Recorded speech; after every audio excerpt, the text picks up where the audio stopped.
কতজন? 33 জন আছে। ঠিক আছে, আমি একটু ক্লাসটা শুরু করি।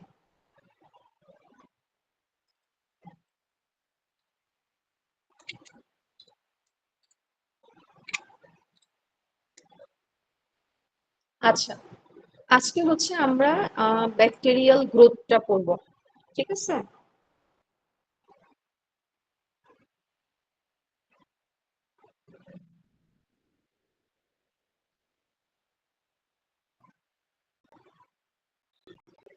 আমার কি ইয়ে দেখা যাচ্ছে?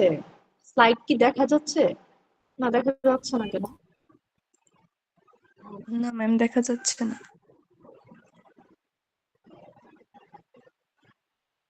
এখন দেখা যাচ্ছে না? জি ম্যাম। ক্লাস এন্ডে আমাকে একজন মনে করিয়ে দিবেন, আপনাদের একটা স্ক্রিনশট নেওয়া লাগবে আমার, ঠিক আছে? অ্যাটেন্ডেন্সের সময় অবশ্যই আমাকে জানাবেন। আমি ভুলে যেতে পারি, আমাকে একটু মনে করাই দিবেন, ঠিক আছে? কেউ একজন মনে করাই দিবেন।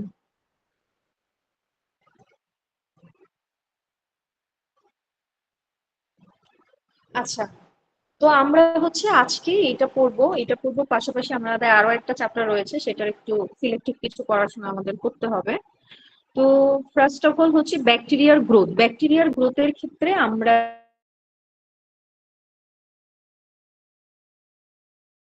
ব্যাকটেরিয়াল গ্রোথটা 4টা 5টা ফেজে হয়। আচ্ছা, lag phase, log phase, stationary death phase, এগুলো সম্পর্কে কি আপনাদের এর আগে কোথাও পড়ছেন টরছেন, নাকি একদম নতুন বিষয়টা?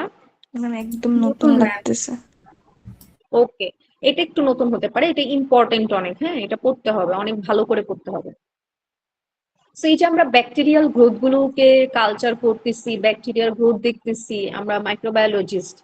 তো আমাদের কি করতে হবে, আমাদের জানতে হবে যে ব্যাকটেরিয়ার গ্রোথটা আসলে কয়টা ফেজে হয়, ঠিক আছে? যে ও যে গ্রো করতেছে, ওর গ্রোথ ফেজ গুলো কয়টা হয়, কোন স্টেজে কি হইতেছে সেটা সম্পর্কে একটু জানতে হবে, ঠিক আছে? তো সেক্ষেত্রে আপনার প্রথমত যে আমি কয়েকটা স্টেপে হচ্ছে এটাকে ক্যাটাগরাইজ করব। ফার্স্ট হচ্ছে আপনার lag phase, then log phase, then হচ্ছে stationary phase and then death phase. ঠিক আছে? আপনার হচ্ছে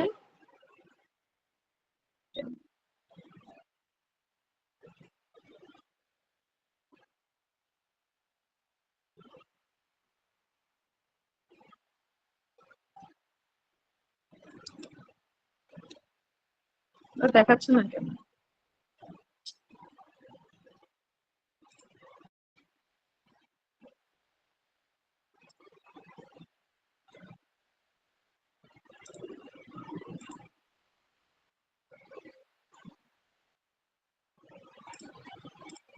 আচ্ছা, তো ফার্স্ট অফ অল হচ্ছে আপনার ল্যাগ ফেজে কি হয়, এটা হচ্ছে আপনার গ্রোথের একদম প্রিলিমিনারি স্টেজ। আমরা কি করি, আমরা ওই যে ডিএনএ আরএনএ যে গ্রোথ গুলো পড়েছিলাম, বিভিন্ন ফেজ পড়েছিলাম, এস ফেজ, এম ফেজ, তারপরে গ্রোথ ফেজ, এগুলো কিন্তু আমরা এইচএসসি তে পড়ছি, ঠিক আছে? ডিএনএ রেপ্লিকেশনের সময়, সেল ডিভিশনের চ্যাপ্টারে হচ্ছে আমরা এগুলো পড়েছি যে একটা সেল যখন গ্রো করে তার আগে হচ্ছে ওর কিছু ফেজে হচ্ছে ও নিজেকে প্রিপেয়ার করে নেয় সেল ডিভিশনের জন্য, তারপরে সে গ্রোথ ফেজে এন্টার করে, তাই না? আমরা পড়েছি না এগুলা?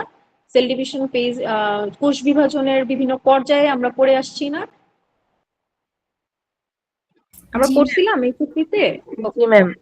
সো সিমিলারলি আমাদের ব্যাকটেরিয়ার গ্রোথের ক্ষেত্রেও এরকম পর্যায়গুলো সম্পর্কে জানতে হবে। যেমন ধরেন প্রথমত ল্যাগ ফেজে কি হয়, আপনার এখানে প্রথমেই হচ্ছে আপনার সেলগুলা গ্রোথটা একদম হাইয়েস্ট লেভেলে যে পাবেন এমন না। ও যে গ্রো করবে, ও যে একটা নিউ মিডিয়ামে আসছে, এর যে অ্যাডাপ্টেশন, ওকে তো অ্যাডাপ্ট করতে হবে, তাই না? ওর অ্যাডাপ্টেশন লিমিট কতটুকু, ও কিভাবে হচ্ছে নিজেকে প্রিপেয়ার করতেছে, এই ফেজটা হচ্ছে আপনার ল্যাগ ফেজ। যেমন এখানে লেখা আছে, during this phase the number of cells দেখা চেঞ্জেস যাচ্ছে both না। until। মিস স্লাইড দেখা যাচ্ছে না। ও মাই গুডনেস, এটা কেন হতেছে?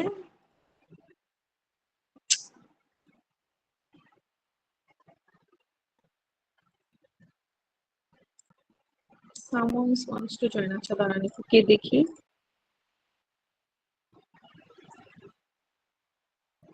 বাইরের মেইল দিয়ে জয়েন করবেন, তাহলে এরকমই বসে থাকতে হবে ক্লাসে, ঢুকতে পারবেন না। আমি হচ্ছে ইউনিভার্সিটির ইয়ে থেকে, পিসি থেকে হচ্ছে আপনাদের ক্লাস নিচ্ছি, কিন্তু এটা এরকম হচ্ছে কেন? একটু আগে তো ক্লাস নিলাম।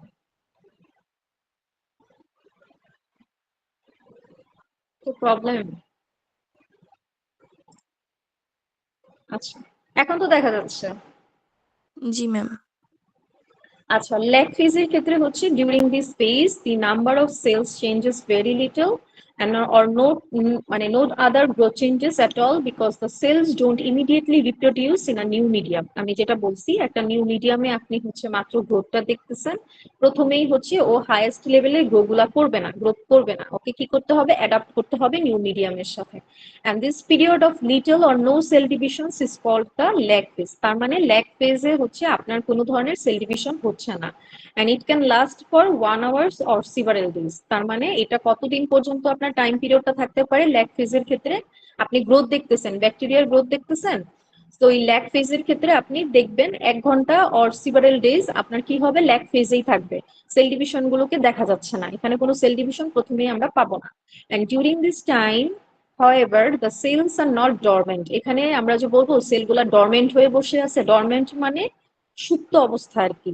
তো আপনার সেলস গুলো এখানে ডরমেন্ট হয়ে বসে থাকবে না, ওরা বিভিন্ন মেটাবলিক অ্যাক্টিভিটি গুলোকে অ্যাক্সিলারেট করে থাকে, যেমন আপনার RNA synthesis, protein, enzyme and other cellular molecules গুলোকে হচ্ছে তারা কি করে, সিনথেসিসের ফেজটা হচ্ছে আপনার এই স্টেজটা। হ্যাঁ, ল্যাগ ফেজে হচ্ছে ওর প্রয়োজনীয় যত যাবতীয় যা কিছু আছে গ্রোথ মানে তার ব্যাকটেরিয়াল গ্রোথের জন্য বা মাইক্রোবিয়াল গ্রোথের জন্য ইম্পর্টেন্ট, যেমন RNA important, protein important, enzymes important, so এই সেলুলার মলিকিউলস গুলোকে সিনথেসিস করার জন্য সে ল্যাগ ফেজে হচ্ছে প্রিপারেশনটা নিতে থাকে, ঠিক আছে, গ্রোথের প্রিপারেশনটা নিতে থাকে। Okay, in this phase, the bacterial cell take time for acclimatization in a new, ওই যে আমি বললাম adaptation আর কি, and for maturation, তার ম্যাচুরেশনটা দরকার হয় মানে তার গ্রো করার জন্য। এটা গেল আমার একদম first and preliminary stage lag phase. Then আসবো আমরা লগ ফেজ। লগ ফেজে কি হয়, এটা হচ্ছে একটা logarithmic phase or exponential phase. Exponential মানে এখানে সেলটা কি করবে, ডিভাইডেশন শুরু হবে, এখানে সেল ডিভিশনটা এখান থেকেই শুরু হবে, আর হচ্ছে এই সেলুলার যে রিপ্রোডাকশনটা এটা অলমোস্ট অ্যাক্টিভ থাকে, মানে আপনি এই সময়টাতে লগ ফেজের সময়টাতে সেলুলার ডিভিশন হচ্ছে একদম হাইয়েস্ট লেভেলে পাবেন। আগের স্টেজে হচ্ছে আপনার প্রিপারেটরি স্টেজ ছিল, আপনি প্রিপারেশন নিচ্ছেন, এখন লগ ফেজে গিয়ে আপনি দেখতেছেন ব্যাকটেরিয়ার গ্রোথ খুব হাই, ঠিক আছে, cellular reproduction most active during this period and generation time reaches a constant level। মানে আপনার সেল ডিভিশনটা এই স্টেজে খুবই অ্যাক্টিভ এবং খুবই দ্রুত গতিতে হচ্ছে আপনার সেলগুলোকে আপনি পাচ্ছেন। Because this generation time is constant and a logarithmic plot of growth during the log phase is straight line। আমরা কি দেখি একটা যদি এই স্টাডিটা দেখি লাস্টেরটা, এই যে দেখেন আমি যে লগ ফেজ রাখছি, লগ ফেজটা এখান থেকে আপনার এতটুকু পর্যন্ত, ঠিক আছে, এই যে এখান থেকে এতটুকু পর্যন্ত, একটি স্ট্রেট লাইন মনে হচ্ছে না, মানে কি যত সামনের দিকে যাচ্ছে তো তত তার গ্রোথ বাড়তেছে, রাইট? জি ম্যাম। এক্সেল আমরা তো এক্সিসটা এইভাবে করি, এক্স এক্সিস থেকে ওয়াই এক্সিস এর যে রিলেশনশিপ গুলো দেখি, এটা হচ্ছে স্ট্রেট লাইন মানেই হচ্ছে আপনার আপনি হাইয়েস্ট লেভেলের গ্রোথটা হচ্ছে এখানে পাচ্ছেন, মানে খুবই অ্যাক্টিভ একটা স্টেজ, এটা হচ্ছে লগ ফেজ। তারপরে আমরা যাব স্টেশনারি ফেজে। স্টেশনারি ফেজটা কি, এখানে হচ্ছে আপনার এটা খুবই একদম ইম্পর্টেন্ট একটা স্টেজ। এখানে কি হয়, আপনার এই যে গ্রোথ, আপনি যদি ল্যাগ ফেজকে ছেড়ে দেন, কন্ট্রোলতে না আসে, ব্যাকটেরিয়ার গ্রোথ যদি কন্ট্রোলে না আসে, তখন কি অনেক ব্যাকটেরিয়াল গ্রোথ হয়ে যাবে না? মানে ব্যাকটেরিয়ার গ্রোথ যদি আপনি কন্ট্রোল না করতে পারেন, মানে ওরা যদি ওদের সেল ডিভিশন গুলোকে কন্ট্রোল না করে, তাহলে তো সারা জীবন ধরেই হচ্ছে ওরা ডিভিশন করতেই থাকবে, রাইট? জি তো ম্যাম। কিছু ফ্যাক্টরস এখানে থাকে, যেমন স্টেশনারি ফেজে আপনার নিউট্রিয়েন্টস কমে যায়, তারপরে হচ্ছে ওয়েস্ট প্রোডাক্টস কমে যায়, ওয়েস্ট প্রোডাক্টস গুলোর অ্যাকুমুলেশন হয়, কিছু হার্মফুল চেঞ্জেস আসে পিএইচ এ, তো সেক্ষেত্রে আপনার কি হয়ে যায়, গ্রোথ রেটটা স্লো হয়ে যায়।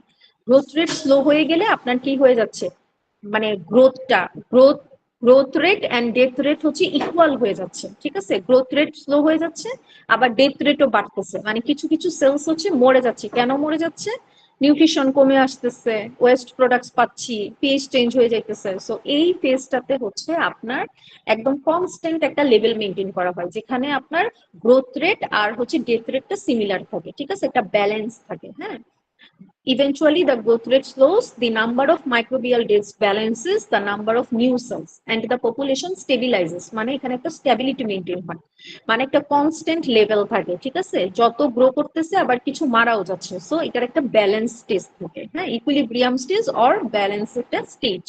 এটা হচ্ছে আপনার স্টেশনারি ফেজ। দেন আসেন হচ্ছে ডেথ ফেজের ক্ষেত্রে। ডেথ ফেজে আর কিছুই না, ব্যাকটেরিয়ার গ্রোথটা হচ্ছে কমে যায়। কিভাবে? The number of deaths eventually exceeds the number of new cells formed and the population enters the death phase or logarithmic decline phase. মানে এখানে আপনার টোটাল ফেজটাই হচ্ছে ওদের গ্রোথ রেটটা একদম স্লো ডাউন হয়ে যায়, এবং এই সময় হচ্ছে আপনার নিউট্রিয়েন্টস এর ল্যাকিংস এর জন্য টেম্পারেচার বেশি হাই থাকলে, আবার বেশি কোল্ড থাকলে, তারপর আপনার রং বা হচ্ছে হার্মফুল আনফেভারেবল কন্ডিশনস গুলোর ক্ষেত্রে হচ্ছে ওদের ডেথ ফেজের সিস্টেমটাতে ওরা মেনটেন করে থাকে। মানে তখন ওদের গ্রোথ রেট একদমই কমে যায়, এবং তখন তারা কি করে থাকে, নিউ সেলস আর ফর্ম না করে হচ্ছে এক্সিস্টিং সেলস গুলোই হচ্ছে আপনার মারা যেতে থাকে। So this is the death phase. এই চারটা ফেজ খুব ভালোভাবে পড়তে হবে, হ্যাঁ। First step, lag phase, log phase, stationary and death phase, এই চারটা ফেজ খুব ভালোভাবে সুন্দর করে পড়তে হবে।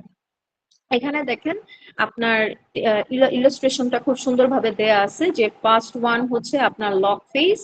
লগ ফেজ থেকে আপনি ল্যাগ ফেজ, যেটা হচ্ছে প্রিপারেটরি ফেজ, এখানে কোনো ডেথ আপনি মানে গ্রো পাচ্ছেন না, কিন্তু এখানে এটা হচ্ছে প্রিপারেটরি ফেজ, ঠিক আছে? তারপর আপনি হুট করে লগ ফেজে গিয়ে হচ্ছে প্রচন্ড রকমের গ্রোথ পাচ্ছেন ব্যাকটেরিয়ার। তারপরে স্টেশনারি ফেজে গিয়ে একটা কনস্ট্যান্ট লেভেল পাচ্ছেন, মানে নিউ সেল যেগুলো গ্রো করতেছে সেগুলোর পাশাপাশি হচ্ছে ডেথ সেলস গুলো হচ্ছে আপনার সিমিলার একটা ব্যালেন্সে থাকতেছে, equilibrium. Stationary phase and death ফেজে গিয়ে ঠাস করে কমে গেল সব, মানে একদম গ্রোথ একদমই নাই, আপনার সবগুলো সেলস মারা যেতে থাকতেছে ডেথ ফেজে। ডেথ ফেজটা কখন আপনারা পাবেন? বিভিন্ন আনফেভারেবল কন্ডিশনস এর ক্ষেত্রে, সেটা হতে পারে two high টেম্পারেচারস and to low টেম্পারেচারস, হতে পারে পিএইচ এর একটা হার্মফুল চেঞ্জেস, এটা ডেভিয়েশনস, বিভিন্ন আনফেভারেবল কন্ডিশনস গুলোতে আপনার এই ডেথ ফেজটা পাওয়া যাবে। আমার কথা কি বোঝা যাচ্ছে? জি ম্যাম। জি ম্যাম। ওকে, গুড। তাহলে আমাদের ব্যাকটেরিয়ার চ্যাপ্টার অলমোস্ট কমপ্লিটেড, আমরা এখন নতুন চ্যাপ্টারে যাব।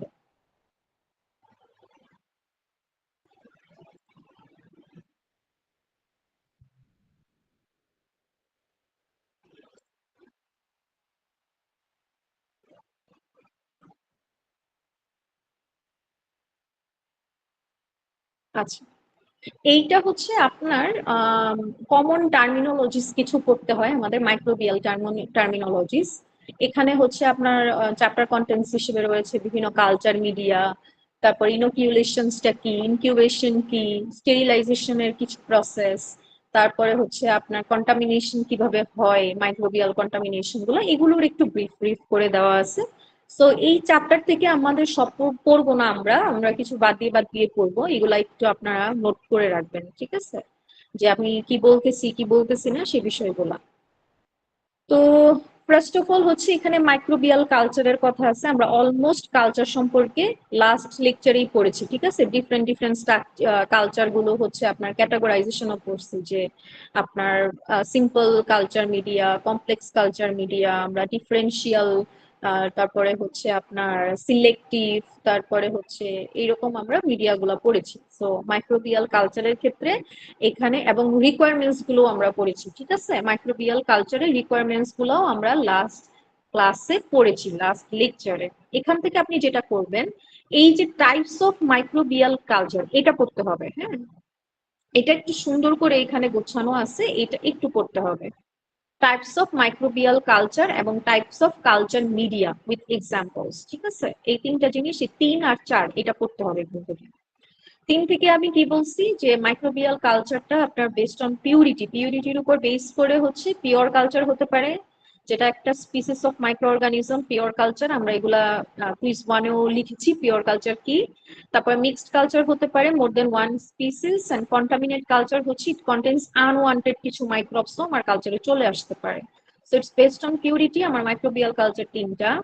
বেসড অন গ্রোথ প্যাটার্নের ক্ষেত্রে হচ্ছে ব্যাচ কালচার আর হচ্ছে কন্টিনিউয়াস কালচার।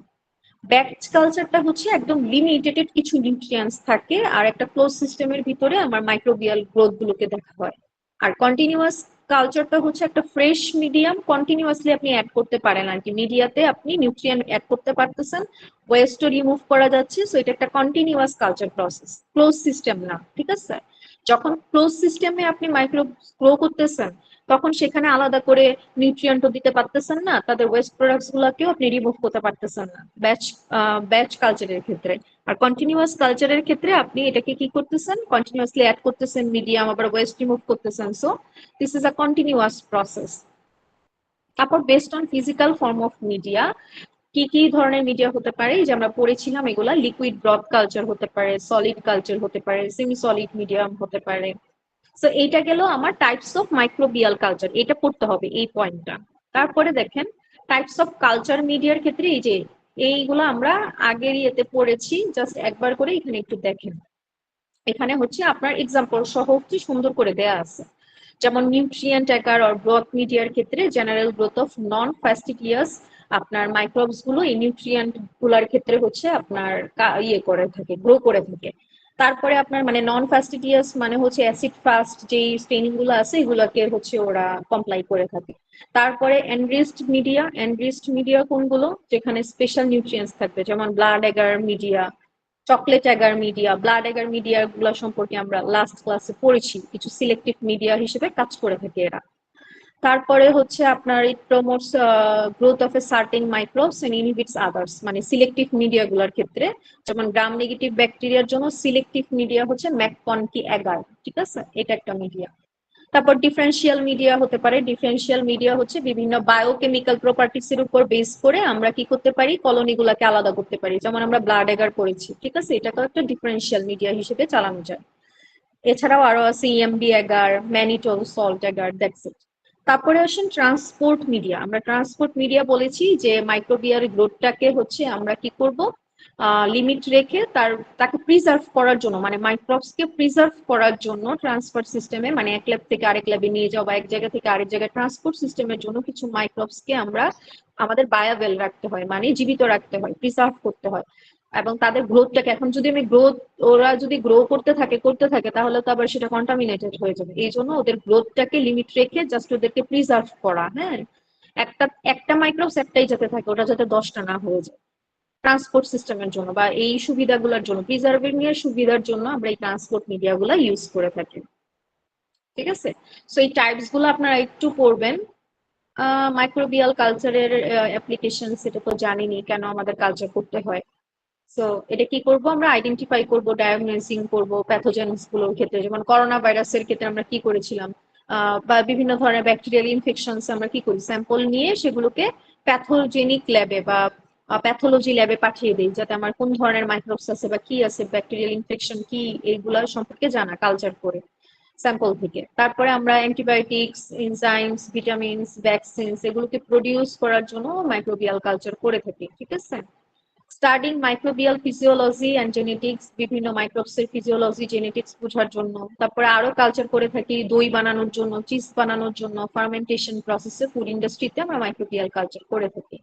এছাড়া বায়োটেকনোলজি অ্যান্ড জেনেটিক ইঞ্জিনিয়ারিং এও হচ্ছে আপনার মাইক্রোবিয়াল কালচারের অ্যাপ্লিকেশনস গুলো রয়েছে, সো এটা ইম্পর্টেন্ট আছে। তো আমরা কি বলছি, এখান থেকে টাইপস গুলা পড়বেন, কালচার মিডিয়ার types, culture media, microbial culture 3, 4 and 5 applications. এবার আসেন pure culture versus consortium. Consortium হচ্ছে আর পিওর কালচার, পিওর কালচার মানেই হচ্ছে এখানে একটা স্পিসিস থাকবে। ক্লাসে কে কে আছেন একটু জিজ্ঞাসা করি।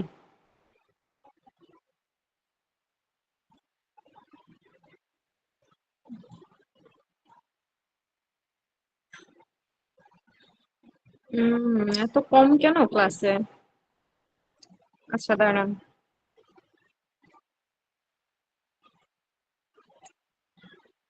আহ টিনা, আপনি কোথায় আছেন টিনা? ম্যাম ক্লাসেই আছি। না আপনি বাসায় নাকি এখানে? না ম্যাম বাসে যাচ্ছি। বাসায় যাচ্ছেন? বাসা কোথায় আপনার? নরসিংদী। হুম, বাসে আপনি, আচ্ছা।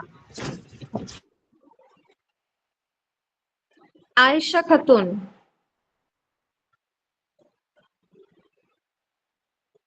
আয়েশা খাতুন নাই। Yes miss. জিসান হোসেন, আচ্ছা ঠিক আছে আপনি রাখেন। জিসান, কি অবস্থা আপনার? জিসান, জিসান হোসেন ঘুমাচ্ছেন? জি ম্যাম। ঘুমাইতেছেন? না, আচ্ছা, একটু বলেন তো পিওর কালচার যে বলতেছি, পিওর কালচার মানে কি?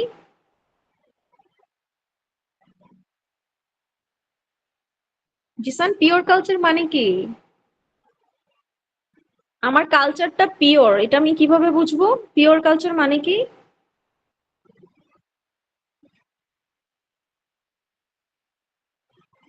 জিসান কি চ্যাট জিপিটি কে আস্ক করতেছে যে পিওর কালচার কি, বলো ম্যাম বলছে? জিসান, না মিস। এখন পিওর কালচার কি বলেন তো একটু।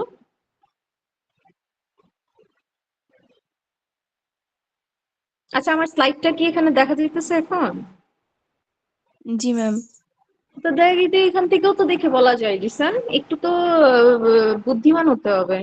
এখানে কি লেখা আছে দেখেন তো, একদম বোল্ড করে লেখা আছে। জিসান বলেন আমাকে। যেটা একটা স্পেসিস থাকে ম্যাম। একটা স্পিসিস? কি স্পিসিস মানে কিসের স্পিসিস বলেন? Micro micro organism. আপনি এই পুরো লাইনটা পড়েন এখন, পিওর কালচারে জাস্ট এটা একটু দেখেন তো, কি লেখা আছে ডেফিনেশন পড়েন তো আপনি। Pure culture is a laboratory culture that হ্যাঁ, contain only one species. That contains, that contains, That Irfan বলেন।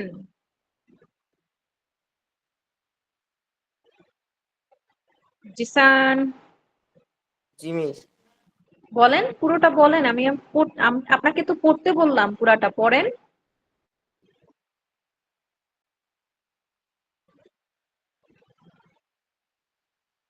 জিসান পড়েন। ম্যাম,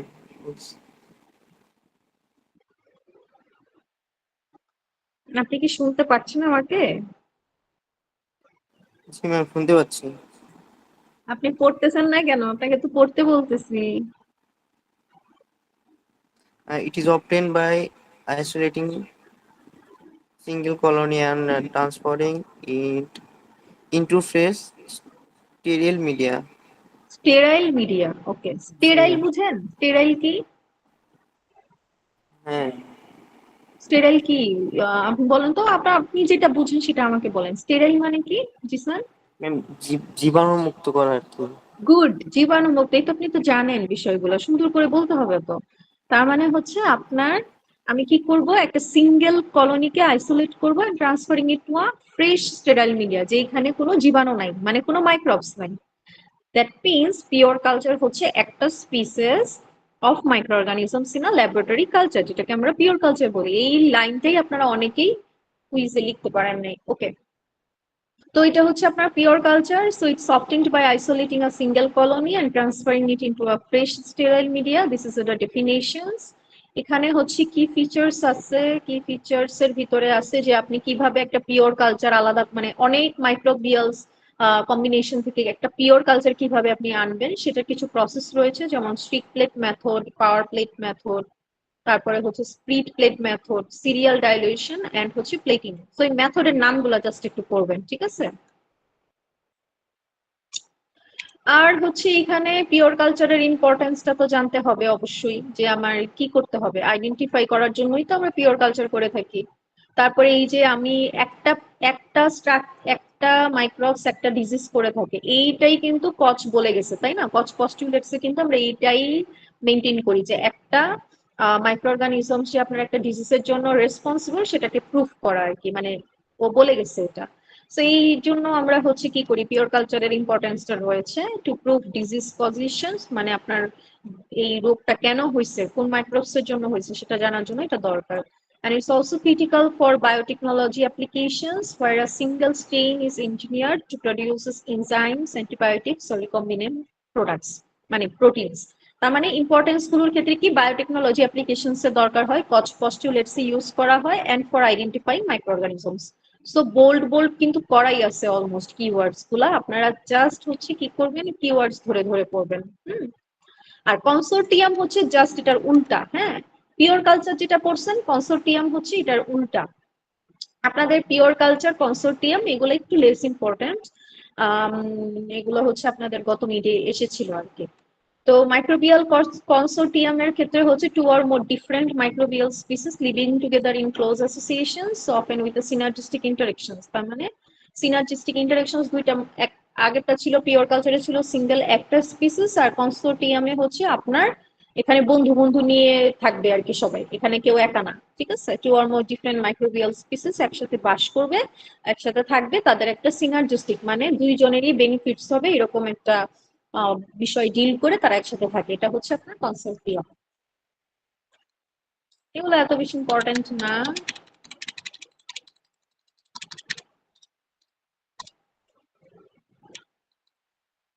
আচ্ছা, মাইক্রোবিয়াল মিডিয়া হচ্ছে আপনার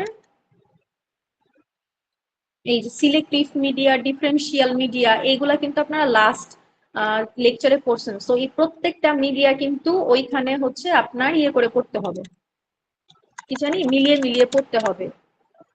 এই যে types of microbial media based on functions, general purpose media, enriched media, selective media, differential media, transport media, anaerobic media, specialized media, এগুলা একটু দেখবেন। আচ্ছা, ব্রথ এন্ড এগার দেখেন, আমি কিন্তু বারবার বলতেছি যে মিডিয়া গুলা কিন্তু পড়তে হবে, প্রত্যেকটা মিডিয়ার যে এই বিশেষ করে এই যে এইগুলা specialized, anaerobic, transport media, differential, selective, enriched আর হচ্ছে জেনারেল পারপাস, ঠিক আছে, এগুলো দেখতে হবে। মিডিয়া থেকে এই চারটা, সরি, পাঁচটা, ছটা, সাতটা, এই সাতটা মিডিয়া একটু দেখবেন।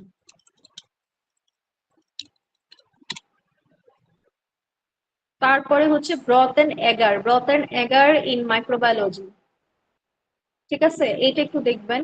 এখান থেকে হচ্ছে আপনার এটা লাগবে, ব্রথ এন্ড এগার,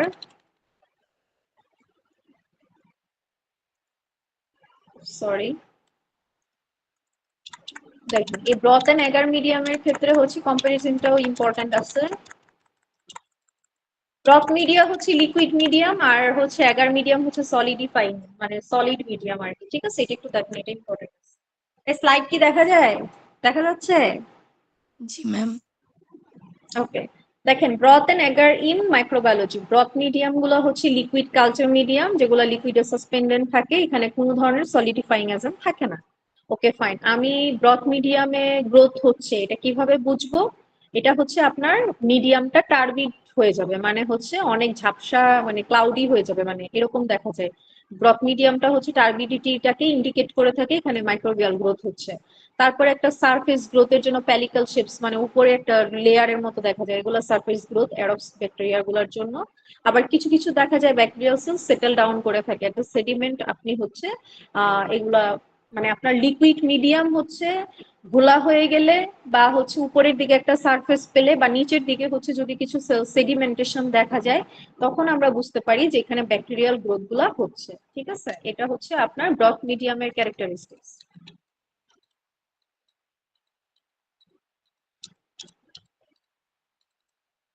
তারপরে এগার মিডিয়ামের ক্ষেত্রেও আছে এক্সাম্পলস ইউজেস, এটা পড়তে হবে কিন্তু, এটা ইম্পর্টেন্ট আছে। এই যে ব্রথ মিডিয়াম আর এগার মিডিয়াম, ব্রথ মিডিয়ামের ইউজ গুলা কি হয়, যে আমরা large numbers of bacteria grow করার জন্য এই ব্রথ মিডিয়াম গুলাকে দিই, লিপিড মিডিয়াম গুলা হচ্ছে বা অনেকগুলা মানে ব্যাকটেরিয়া একসাথে এট এ টাইম গ্রো করা যায়। তারপরে ইউজফুল ফর স্টাডিং অক্সিজেন হচ্ছে রিকোয়ারমেন্টস, অক্সিজেন রিকোয়ারমেন্টস এর ক্ষেত্রে হচ্ছে যে কোনগুলো অব্লিগেটরি অফ, কোনগুলো অ্যানারব, এগুলা স্টাডি করার জন্য আমরা গ্রোথ মিডিয়াম গুলাকে নিয়ে থাকি। কিছু বায়োকেমিক্যাল টেস্ট যেমন সুগার ফার্মেন্টেশন ব্রথ, এই ধরনের বায়োকেমিক্যাল টেস্ট গুলো করার জন্য হচ্ছে আপনার মাইক্রোবিয়াল এই লিকুইড ব্রথ গুলোকে নেওয়া হয়। তো এই ক্ষেত্রে হচ্ছে এক্সাম্পলের ক্ষেত্রে এই যে দেখেন নিউট্রিয়েন্ট ব্রথ, ট্রিপটিক হচ্ছে সয় ব্রথ, ট্রিপটিক সয় ব্রথটা মনে হয় আপনাদের মাইক্রোবায়োলজি ল্যাবে আছে। তারপরে হচ্ছে গ্লুকোজের ব্রথ, ঠিক আছে, এগুলো সবগুলোই কিন্তু আপনার লিকুইড, ঠিক আছে, লিকুইড ব্রথ, ব্রথ মিডিয়া। এবার আসেন এগার মিডিয়া, এগার মিডিয়ার কিছুই না, সলিডিফাইং এজেন্ট থাকবে এগার, এটা হচ্ছে আপনার নিউট্রিয়েন্ট সলিউশন থাকে ফর সলিড মিডিয়াম, আর কিছু কিছু জায়গায় সেমি সলিডও পাওয়া যায়, একটু এই লোয়ার কনসেন্ট্রেশনে আর কি, এটা সেমি সলিড করে, আর একটু হায়ার কনসেন্ট্রেশনের দিকে it forms a solid medium.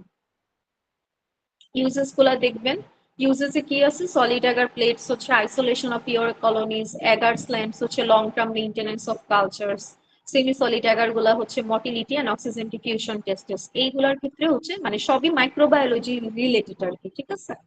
So Agar মিডিয়ামের কিছু এক্সাম্পল আছে, যেমন ব্লাড অ্যাগার খুবই কমনলি ইউজ হয়, ম্যাকোনাইটি অ্যাগার, ম্যালিটল সল্ট অ্যাগার, এই সবগুলোই কিন্তু অনেক ইম্পর্টেন্ট, এটা অনেক ইউজ হয়, এই এক্সাম্পলস গুলো কিন্তু করতে হবে।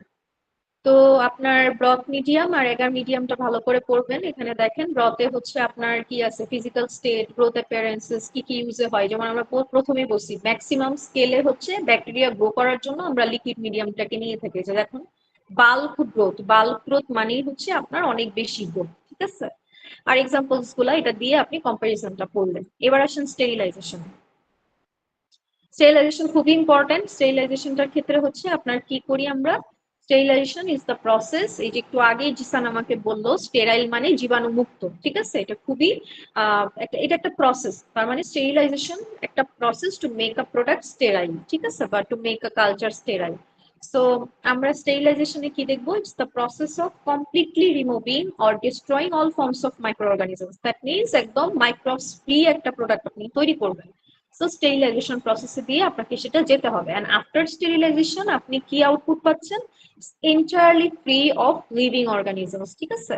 এবার আসেন এই রিলেটেড কিছু টার্মস আছে, স্টেরিলাইজেশনের সাথে রিলেট করে আমরা কিছু টার্মস পড়ব, যেমন ধরেন স্টেরিলাইজেশন কি, ডিসইনফেকশন কি, অ্যান্টিসেপসিস কি, স্যানিটাইজেশন কি, এই প্রত্যেকটা টার্মস কিন্তু আপনার এই স্টেরিলাইজেশনের সাথে রিলেট করেই তৈরি করা। যেমন ধরেন স্টেরিলাইজেশন কি, কমপ্লিট ইলিমিনেশনস অফ অল মাইক্রোবস, যেটা আমরা জানি। আর ডিসইনফেকশনস কি, এটা হচ্ছে আপনার সব ধরনের মাইক্রোবস গুলোকে আপনার ইয়ে করতে পারে না, এলিমিনেট করতে পারে না, মানে বিশেষ করে মাইক্রোবিয়াল স্পোর্স গুলাকে ইনফেক্টেন্টস এর মাধ্যমে বা ডিসইনফেকশন প্রসেসের মাধ্যমে একদম 100% ফ্রি করা যায় না। অ্যান্টিসেপসিস কি, অ্যান্টিসেপটিক, আমরা বিভিন্ন অ্যান্টিসেপটিক সলিউশন ইউজ করে থাকি, প্রভিডিন, আয়োডিন, তারপরে হচ্ছে বিভিন্ন অ্যান্টিসেপটিক আয়োডিন গ্রুপের যে ইয়েগুলো রয়েছে, এগুলা দিয়ে আমরা কি করি, অ্যান্টিসেপসিস মানে কেমিক্যালস ইউজ করতেছি অন লিভিং টিস্যুস, মানে আমার চামড়ার উপরে আমি অ্যান্টিসেপটিক দিতেছি, তার মানে use of chemicals on living tissues to reduce or inhibit microbes, মানে আমাদের যখন কাটা আমাদের মানে ইয়ে পাই, ইনজর্ড হই, তখন দেখা যায় যে ওপেনিংস থাকে আমাদের, ওই ওপেনিংস গুলোতে আমরা একটু করে অ্যান্টিসেপটিক দিয়ে দিই। অ্যান্টিসেপটিক দিয়ে দিলে ওখানে যত আপনার যেহেতু স্কিন ওপেনিংস হয়ে যায় ইনজিওর্ড হলে, ঠিক আছে, তখন হচ্ছে আপনার কি হয়, ওখানে একটু অ্যান্টিসেপটিক দিয়ে দিলে, অ্যান্টিসেপসিস করে দিলে ওখানে মাইক্রোবস গুলো আর আপনার শরীরের ভিতরে ঢুকতে পারে না, রিডিউস হয়ে যায়, ঠিক আছে। That means antisepsis means use of chemicals on living tissues to reduce or inhibit the microbes. তারপর আসেন স্যানিটাইজেশন। স্যানিটাইজেশন মানেই হচ্ছে reductions of microbial load to save public health levels, এই যে আমরা স্যানিটাইজ করি। বাইরে গেলে কে কে স্যানিটাইজার নিয়ে যান? স্যানিটাইজার কেউ ইউজ করেন নাকি করোনার পরে সবাই ইউজ ভুলে গেছেন? কথা কি কেউ স্যানিটাইজার ব্যাগে রাখবেন সবসময়, বাইরে অনেকেই খাওয়া দাওয়া করেন, একটু স্যানিটাইজ, হাতটা একটু স্যানিটাইজ করে তারপরে খাওয়া দাওয়া করবেন আর কি, ঠিক আছে। তারপরে দেখেন মেথডস অফ স্টেরিলাইজেশন অনেক ইম্পর্টেন্ট। স্টেরিলাইজেশনের বিভিন্ন মেথড গুলা, যেমন হচ্ছে ফিজিক্যাল মেথডস, কেমিক্যাল মেথডস, আদার মেথডস, এগুলো একটু ইম্পর্টেন্ট আছে। দেখেন ফিজিক্যাল মেথডস কি, ফিজিক্যাল মেথডস হচ্ছে এখানে আপনার কিছু আলাদা আলাদা টাইপস আছে, যেমন হিট স্টেরিলাইজেশন, ফিল্ট্রেশন, রেডিয়েশন, এই ধরনের প্রসেসের মধ্যে দিয়ে আমরা কি করি, মাইক্রোবস এর গ্রোথটাকে কমায় ফেলি।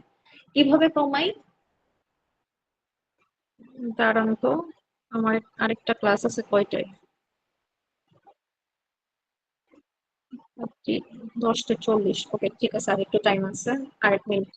আচ্ছা, মেথডস অফ স্টেরিলাইজেশনের ক্ষেত্রে ফিজিক্যাল মেথডসে আমরা হিট স্টেরিলাইজেশনটা দেখে থাকি। হিট স্টেরিলাইজেশনে it's a moist heat, autoclaving, আর হচ্ছে আপনার ড্রাই হিট, ঠিক আছে। ময়েস্ট হিট বা অটোক্লেভিং এ হচ্ছে আমরা কি করি, 1 to 1 degree Celsius steam use করে থাকি। এটা একটা স্টিম প্রসেস আন্ডার প্রেসার, ঠিক আছে। 15 psi প্রেসারে 15 থেকে 20 মিনিট আমরা অটোক্লেভ করে নিই, ঠিক আছে। and it kills all microbes, includes spores, and used for culture media, instruments and dressings. আমাদের মাইক্রোবায়োলজি 1 প্র্যাকটিক্যালে আমরা ইয়ে দেখেছি না, অটোক্লেভ দেখেছি না, দেখেছেন? অটোক্লেভ আছে তো আপনাদের ল্যাবে? জি ম্যাম দেখেছি। ওকে, সো এই যে অটোক্ল্যাভিংটা এটা হয় ময়েস্ট হিট দিয়ে, মানে আপনি যে স্টিমটা ইউজ করতেছেন এটা ময়েস্ট, ঠিক আছে? এটা হচ্ছে 121°C আপনি যে স্টিমটা দিয়ে আপনার সবগুলো প্রোডাক্টস গুলোকে আপনি মাইক্রোস্ফ্রি করতেছেন, এটার জন্য আমরা এইটাকে অটোক্ল্যাভিং বা ময়েস্ট হিট স্টেরিলাইজেশন বলি, যেহেতু হিট দিচ্ছেন 121°C। আরো বেশি হিট গুলোকে আমরা বলি dry heat sterilization. Dry heat হচ্ছে হট এয়ার ওভেন, একটা হচ্ছে অটোক্ল্যাভিং 121 হয়ে যায়, আর হট এয়ার ওভেনে আপনি 160 থেকে 170°C হচ্ছে 2 ঘন্টা ধরে আপনি স্টেরাইল করবেন, ঠিক আছে? এগুলো হচ্ছে বেসিক্যালি গ্লাস ওয়্যার্স, পাউডার্স, অয়েলস, যেগুলা হচ্ছে আপনার হিট স্ট্যান্ড, মানে 160 থেকে 170°C নষ্ট হয় না, এই ধরনের প্রোডাক্টস গুলোকে আপনি ড্রাই হিটে অটোক্ল্যাভ মানে স্টেরিলাইজেশন করে থাকেন। সো এগুলা হচ্ছে হিট। হিট স্টেরিলাইজেশনের ভিতরে দুইটা, moist heat and dry heat. বুঝতে পারতেছেন কথা? জি ম্যাম। ওকে, আজকে এতটুকু পর্যন্তই। আপনাদের নেক্সট ক্লাস মেবি আমার সাথে রবিবার, রাইট? জি ম্যাম। আপনাদের রবিবার ক্লাস, এবং আমি চেষ্টা করব রবিবার এইটা একটু কমপ্লিট করে দেওয়ার জন্য, করে হচ্ছে আমরা একটা ওভারভিউ দিব, ঠিক আছে? রবিবারে আপনাদের ক্লাসটা একটু লেন্দি হতে পারে, এবং আমি এটা পুরোটার একটা ওভারভিউ দিয়ে শেষ করে দিব, কারণ 24-25 তারিখ অনেকেই ঈদের মধ্যে এখানে ওখানে থাকবেন, আপনারা মানে ডিস্ট্রাক্ট থাকতে পারেন। সো আমি হচ্ছে নেক্সট ক্লাসে রবিবারে হচ্ছে এটা কমপ্লিট করে একদম একটা ওভারভিউ দিয়ে দিব। এখন কথা হচ্ছে আমাকে একটু আশিক আপনি ইয়ে করেন, আমি আগে একটা ছবি তুলে নিই। আপনি একটু রুল কলটা করেন তো আশিক। 040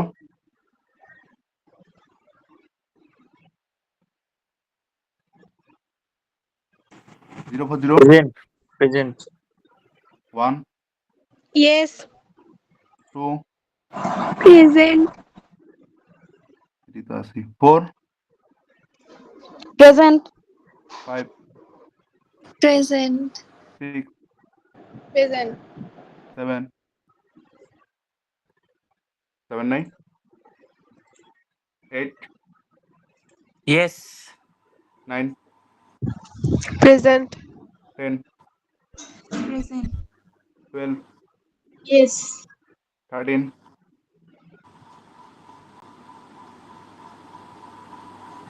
14 present 15 yes